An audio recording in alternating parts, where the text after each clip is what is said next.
Haleluya, haleluya. Salam sejahtera dalam kasih Tuhan kita Yesus Kristus.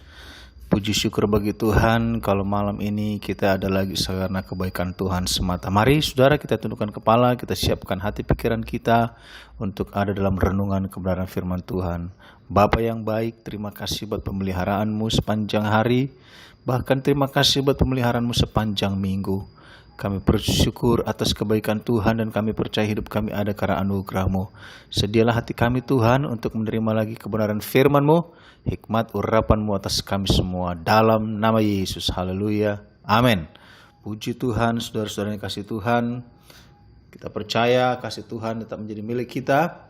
Mari saudara, kita buka dalam 1 Raja-Raja pasal 3 ayat 5, saudara. Saya beri tema renungan kita malam ini, hikmat itu penting. 1 Raja 3 ayat 5 dikatakan, di Gibeon itu Tuhan menampakkan diri kepada Salomo dalam mimpi pada waktu malam. Berfirmanlah Allah, mintalah apa yang hendak kuberikan kepadamu. Oh, luar biasa saudara. Artinya seorang Raja Salomo muda yang baru dilantik saudara menjadi raja, Tuhan menampakkan diri dan bertanya, minta apa yang hendak kuberikan kepadamu. Ini luar biasa saudara. Dan di ujungnya di ayat 9 Salomo menjawab. 1 Raja 3 ayat 9 dikatakan, maka berikanlah kepada hambamu ini hati yang faham menimbang perkara, untuk menghakimi umatmu dengan dapat membedakan antara yang baik dan yang jahat. Sebab siapakah yang sanggup menghakimi umatmu yang sangat besar ini? Saudaraku, Salomo meminta hal yang begitu elok, yaitu meminta hikmat, meminta hati yang faham menimbang perkara. Ya, kalau menurut saya kita terjemahkan kepada dunia profesional, Salomo meminta skill of management. Salomo meminta supaya dia bisa memanage bangsa Israel dalam segala hal, tentunya dengan hati yang faham. Ya, Salomo meminta supaya dia memiliki hati yang terbeban langsung kepada rakyatnya.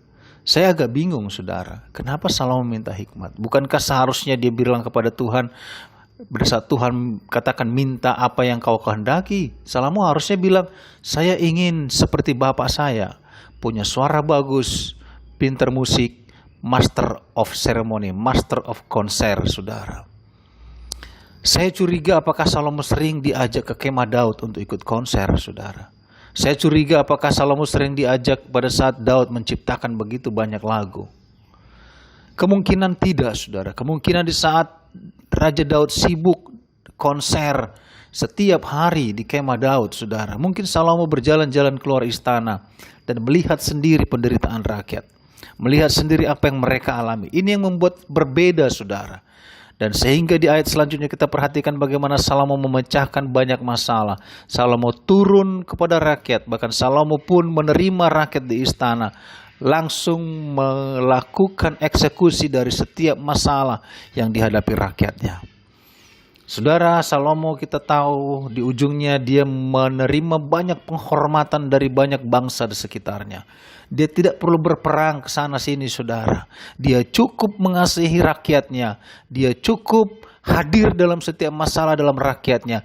Dia cukup memberi mereka nasihat dan memberikan jalan keluar. Dengan itu dia menerima banyak penghormatan dari banyak bangsa. Bahkan banyak bangsa rindu mendengar suaranya. Menerima pengalamannya dalam dia memecahkan banyak masalah di rakyatnya sendiri saudara. Pengaguman dari bangsa lain, bahkan bangsa lain memberikan persembahan emas dan perak sebagai penghormatan betapa Salomo begitu bijaksana. Menurut saya Salomo tidak serta-merta langsung dapat hikmat. Menurut saya Salomo itu semakin bijaksana dikala dia semakin sering berinteraksi dengan rakyatnya. Dikala dia sering berinteraksi untuk menolong rakyatnya. Kita teringat dengan pemimpin bangsa ini. Mungkin presiden kita sekarang suaranya tidak sebagus presiden sebelumnya. Tetapi kita tahu presiden sekarang saudara begitu dihormati bangsa lain. Karena apa? Karena dia memiliki hati untuk menolong rakyatnya. Serius dalam memecahkan masalah apa yang diperlukan oleh rakyatnya. Ini perbedaan Salomo dengan Raja Daud yang saya perhatikan saudara. Mari kita lanjut dengan Ayub pasal 12 Ayat 12 sampai 13 dikatakan, konon hikmat ada pada orang tua dan pengertian pada orang yang lanjut umurnya, tetapi pada Allah lah hikmat dan kekuatan. Dialah yang mempunyai pertimbangan dan pengertian. Saudara, dari ayat ini kita simpulkan bahwa tidak semua orang yang sudah berumur bijaksana dan berhikmat. Tergantung pengalaman mereka, bagaimana mereka selama hidupnya terlibat dalam menolong orang, dalam masalah masalah-masalah di keluarganya, ataupun terlibat dalam pelayanan-pelayanan yang menyentuh orang, saudara. Saya rasa seperti itu terjemahan saya kepada ayat ini. Karena memang saudaraku, dari Tuhanlah hikmat. Dan hikmat itu, kebijaksanaan itu kita latih, saudara, setiap hari dikala kita memperhatikan dan mau memberikan hati kita untuk menolong orang lain. Ayat terakhir, saudara, dalam Roma 12 ayat 2 dikatakan, janganlah kamu menjadi serupa dengan dunia ini, tetapi berubahlah oleh pembaharuan budimu sehingga kamu dapat membedakan manakah kehendak Allah, apa yang baik, yang berkenan kepada Allah, dan yang sempurna.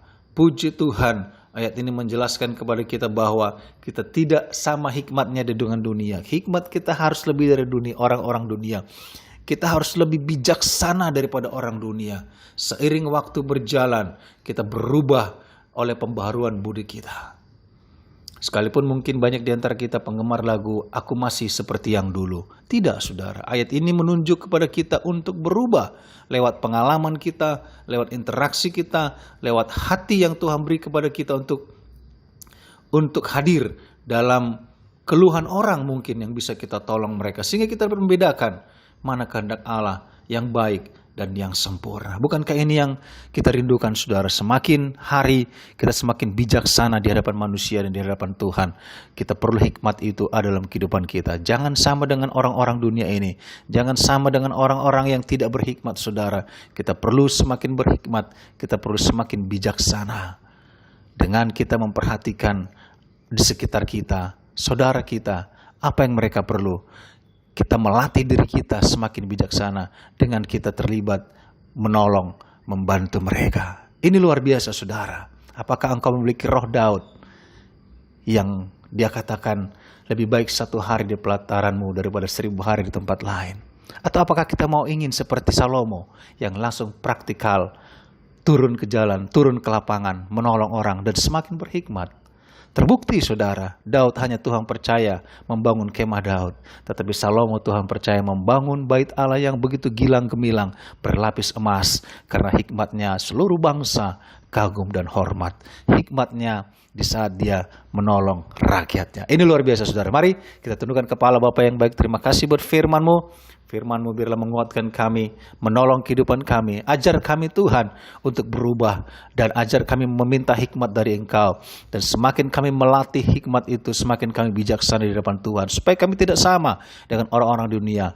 Orang-orang milik Tuhan, kepunyaan Tuhan adalah orang-orang berhikmat dan orang-orang yang semakin bijaksana. Karena kami terus ada dalam kehidupan kami berinteraksi dengan orang lain. Kami memuji Engkau, tapi betapa pentingnya Tuhan kami melatih diri kami untuk semakin bijaksana. Dengan kami ada hadir menolong orang-orang yang Tuhan ingin kami tolong. Puji, hormat, syukur bagi nama-Mu. Terima kasih buat firman-Mu. Materikan dalam hati kami dalam nama Yesus. Haleluya. Amin. Shosanim, bangkit, kuat, menang. Puji Tuhan.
gerejaku adalah rumahku.